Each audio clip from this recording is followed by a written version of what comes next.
અંબાજીમાં બનાસકાંઠાના સાંસદ ગેનીબેન ઠાકોરે કરી ફટકાબાજી। કંઈક આ રીતે રાજકારણના ખેલાડી ક્રિકેટના મેદાનમાં ઉતર્યા। બનાસકાંઠાની રાજકારણની પીચ પર સ્પીચથી છગ્ગા ચોગ્ગા ફટકારતા બનાસકાંઠાના સાંસદ ગેનીબેન ઠાકોર આજે ક્રિકેટના ગ્રાઉન્ડમાં બેટ સાથે ઉતર્યા હતા। અહીં પણ ગેનીબેને ગુગલી બોલો પર બાઉન્ડ્રી ફટકારી હતી અને વિરોધીઓને પોતાની શક્તિનો પરચો દેખાડ્યો। પ્રસંગ હતો અમદાવાદ મૂળના ક્રિકેટ ટુર્નામેન્ટનો। અંબાજીમાં યોજાઈ રહેલા અંબા પ્રીમિયર લીગ ક્રિકેટ ટુર્નામેન્ટમાં છેલ્લા દિવસે ગેનીબેન પણ હાજર રહ્યા।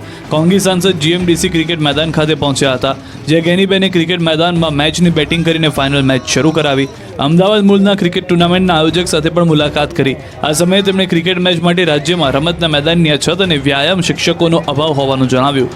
આ પહેલા બનાસકાંઠાના યાત્રાધામ અંબાજીમાં કોંગ્રેસ સાંસદ ગેનીબેન ઠાકોરે માતાજીના દર્શન કર્યા। ગેનીબેને કુમકુમ તિલક સાથે માથે પાવડી મુકાવી। તો આપને જણાવી દઈએ કે ક્રિકેટ આયોજકોએ આગામી 8 માર્ચે અંબાજીમાં 1000 વૃક્ષ વાવવાનો પણ સંકલ્પ જાહેર કર્યો છે। સુરેન્દ્રનગરમાં જિલ્લા પંચાયતની સભા બની મજાક, ગણતરીની મિનિટોમાં પૂરી।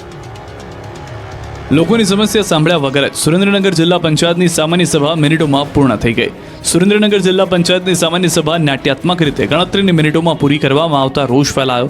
3 મહિનાના બદલે 5 માસ બાદ મળેલી સામાન્ય સભામાં કોઈ જ પ્રશ્નોત્તરી ન કરવામાં આવતા અનેક પ્રકારની ચર્ચાઓએ જોર પકડ્યું। બપોરે 1 કલાકે શરૂ થયેલી સામાન્ય સભા માત્ર 5 મિનિટમાં પૂરી કરી દેવામાં આવી। જિલ્લા પંચાયતના પ્રમુખ હરિકૃષ્ણભાઈ પટેલે પણ સામાન્ય સભા વિશે મીડિયા સમક્ષ કંઈ કહેવાનો ઇનકાર કરી ચાલતી પકડી। જિલ્લા પંચાયતના અનેક કામોમાં ગેરરીતિ અંગે ભાજપના જ સભ્યો દ્વારા રજૂઆત કરવામાં આવી હોવાથી સામાન્ય સભામાં ચર્ચા કર્યા વગર જ પૂરી કરી દેવામાં આવી હોવાની ચર્ચા છે। વાર્ષિક ભાવના કામો, CRSના કામો, પ્રાથમિક શાળામાં ઓરડાની ઘટ સહિતના પ્રશ્નોના જવાબ ટાળવા સામાન્ય સભાનું ફીંડલું વાળી દેવાનો આક્ષેપ કરાયો, જેથી હવે જિલ્લા પંચાયતમાં નવા જૂની થવાના એંધાણ છે। ગાત્રો થીજવતી ઠંડીથી ગુજરાતીઓ ઠૂઠવાયા। હજુ 7 દિવસ સુધી સપાટો બોલાવશે ઠંડી। ગુજરાતમાં હાલ શિયાળો સપાટો બોલાવી રહ્યો છે। ડિસેમ્બર પૂર્ણ થતા તો ગાભા કાઢી નાખે એવી ઠંડી પડી રહી છે। ગાત્રો થીજવતી ઠંડીના કારણે ગુજરાત જાણે ડીપ ફ્રીજ બની ગયું છે। બર્ફીલા પવન ફૂંકાતા ગુજરાતના મોટાભાગના શહેરો જમ્મુ કાશ્મીર બની ગયા છે। જમ્મુ કાશ્મીરમાં હિમવર્ષાના પગલે રાજ્યમાં ઠંડીનું જોર દિવસે ને દિવસે વધી રહ્યું છે। રાજ્યમાં છેલ્લા 2 દિવસ દરમિયાન લઘુત્તમ તાપમાનમાં સામાન્ય કરતાં 2 થી 3 ડિગ્રીનો ઘટાડો થતા લોકો ઠૂઠવાયા છે। ઉત્તર અને ઉત્તર પૂર્વ તરફથી ફૂંકાઈ રહેલા પવન હાલ લોકોને ધ્રુજાવી રહ્યા છે। 5.5 ડિગ્રી સાથે અંબાજી મંદિર સાથે સૌથી વધુ ઠંડી પડી। 6.5 ડિગ્રી સાથે કચ્છનું નલિયા બીજું સૌથી ઠંડુ શહેર રહ્યું। ત્યારબાદ ડીસામાં 9.6, ગાંધીનગરમાં 10.6, ભુજમાં 10.8, રાજકોટમાં 11, અમદાવાદમાં 13.7, પોરબંદરમાં 14.6, ભાવનગરમાં 15.5 અને વડોદરામાં 16.2 ડિગ્રી લઘુત્તમ તાપમાન નોંધાયું। હજુ પણ આગામી 7 દિવસ સુધી ઠંડીમાં ઘટાડો થવાના કોઈ અણસાર નથી। હવામાન વિભાગે આગાહી કરી છે કે આગામી 7 દિવસ સુધી રાજ્યમાં આવી જ ઠંડી પડશે। આગામી 7 દિવસ ગુજરાતનું વાતાવરણ શુષ્ક રહેશે, એટલે કે તાપમાનમાં કોઈ મોટો વધારો કે ઘટાડો નહીં થાય।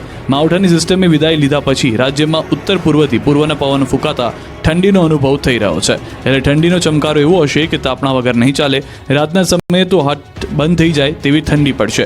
માગસર પૂરો થવામાં 1 દિવસની જ વાર છે અને પોષ શરૂઆતમાં જ ઠંડીનો માર શરૂ થઈ ગયો છે। આ ઠંડી એવી હશે કે તાપણ વગર પોષ માસ નહીં નીકળે। જ્યારે 5 થી 15 જાન્યુઆરી દરમિયાન પણ રાજ્યમાં તીવ્ર ઠંડીનો રાઉન્ડ આવશે। આ દરમિયાન ઠંડી છેલ્લા 5 થી 7 વર્ષનો રેકોર્ડ તોડશે। ચોટીલાના ખાટડી પંથકમાં દારૂની ભટ્ટી પર પોલીસના દરોડા, 93,000ના માલનો નાશ।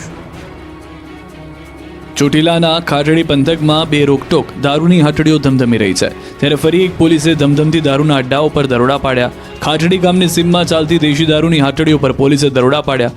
દેશી દારૂની હઠ્ઠીઓ પર પોલીસે પહોંચી તો અહીં કોઈ ડર વગર દારૂ બની રહ્યો હતો। પોલીસ આવતા બુટલેગરોમાં નાસભાગ જરૂરથી મચી ગઈ। પોલીસે 93,000ની કિંમતનો 465 લીટર દેશી દારૂ ઝડપી પાડ્યો। સાથે જ 25,000ની કિંમતનો 1,000 લીટર દેશી દારૂ બનાવવાનો હાથો પણ જપ્ત કરાયો। તો 2 લોકોને પણ ઝડપી પાડ્યા। 2 pickup van, boiler, plastic barrel, પાણીનો પંપ સહિતનો મુદ્દામાલ કબજે કર્યો। સ્થાનિક પોલીસને અંધારામાં રાખી SMCની ટીમે રેડ પાડતા પોલીસ ઊંઘતી ઝડપાઈ છે। 31st ને લઈને રાજ્યભરની પોલીસ બની સતર્ક, દારૂડિયાઓ પર બાજ નજર રહેશે। 31st ઉજવણીને લઈને ભાવનગરમાં વિવિધ વિસ્તારમાં એસઓજીએ સર્ચ ઓપરેશન હાથ ધર્યું હતું। હોટલ્સમાં પણ એસઓજીએ ચેકિંગ હાથ ધર્યું હતું। વાઘાવાડી, હિમાલય મોલ અને રેલવે સ્ટેશન રોડ નજીક આવેલી હોટલ્સના રજિસ્ટર તેમજ સીસીટીવી ચેક કરવામાં આવ્યા.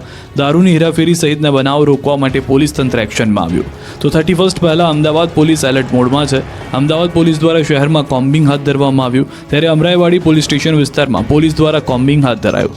કોમ્બિંગમાં અમરાઈવાડી પોલીસ સહિત ઉચ્ચ અધિકારીઓ કોમ્બિંગમાં જોડાયા હતા, જેમાં પોલીસ દ્વારા શંકાસ્પદ ઘરોમાં જઈ ચેકિંગ હાથ ધર્યું. તો ઉજવણી દરમિયાન કોઈ અનિચ્છનીય બનાવ ન બને તે માટે પોલીસે એક્શન પ્લાન તૈયાર કર્યો છે.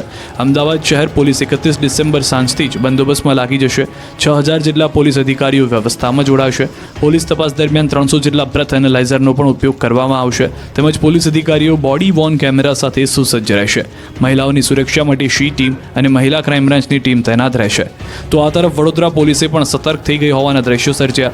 ઝોન 2ના ડીસીપી અભય સોની દ્વારા ઓચિંતું ચેકિંગ કરાયું. નવલખી મેદાનની અવાવરૂ જગ્યામાં ચેકિંગ કરાયું. અવાવરૂ જગ્યામાં અનેક વાહનોનું ચેકિંગ કરાયું. તો વડોદરામાં પોલીસના એક્શન ડ્રોન શોટ્સે સાઉથની ફિલ્મની જેવો માહોલ સર્જ્યો હતો.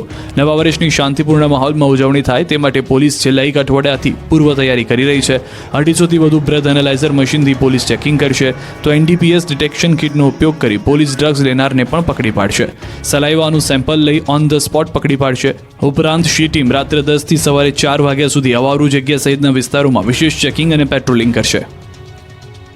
શનિવાર રવિવારની રજામાં 3 લાખથી વધુ પ્રવાસીઓ ઉમટ્યા સરદાર ધામ કેવડિયા.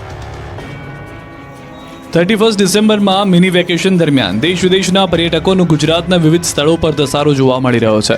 ખાસ કરીને નવા વર્ષના પ્રારંભે ગુજરાત બહારના પ્રવાસીઓથી સ્ટેચ્યુ ઓફ યુનિટી કેવડિયા છલકાયું છે. એમાં પણ શનિવાર રવિવારની રજા દરમિયાન પ્રવાસીઓનો મોટો પ્રવાહ જોવા મળ્યો. 2 જ દિવસમાં 3 લાખથી વધુ લોકોએ સરદાર ધામની મુલાકાત લીધી. કડકડતી ઠંડી અને કુદરતના સાનિધ્ય વચ્ચે લોકો રજાની મજા માણી. આ વખતે પ્રવાસીઓ માટે નર્મદા જિલ્લો હોટ ફેવરિટ બન્યો. એક અઠવાડિયાથી રોજના અંદાજે 65,000 થી 70,000 પ્રવાસીઓ સ્ટેચ્યુ ઓફ યુનિટી વિસ્તારમાં આવી રહ્યા છે. નવા વર્ષના વધામણા એટલે કે 31 ડિસેમ્બરના રોજ પ્રવાસીઓ નવા વર્ષની ઉજવણી વિશ્વની સૌથી ઊંચી પ્રતિમા કેવડિયામાં ગાળવાનું પસંદ કર્યું છે. ત્યારે જિલ્લામાં આવેલ તમામ હોટલો અને ટેન્ટ સિટી સહિતનું બુકિંગ ફૂલ થવાને કારણે પોલીસ અને તંત્ર પણ એલર્ટ થતા જોવા મળ્યા. જોકે હાલ નર્મદા જિલ્લામાં 31 ડિસેમ્બરની ઉજવણી કરવા આવતા પ્રવાસીઓ માટે હોટલો અને ટેન્ટ સિટીના સંચાલકોએ પણ પ્રવાસીઓની 31મી ડિસેમ્બરની ઉજવણી યાદગાર બની રહે તે માટે ડીજે પાર્ટી, આદિવાસી કલ્ચરનું જમવાનું મેનુ, સ્ટેજ આમ તમામ પ્રકારની સુવિધા માટે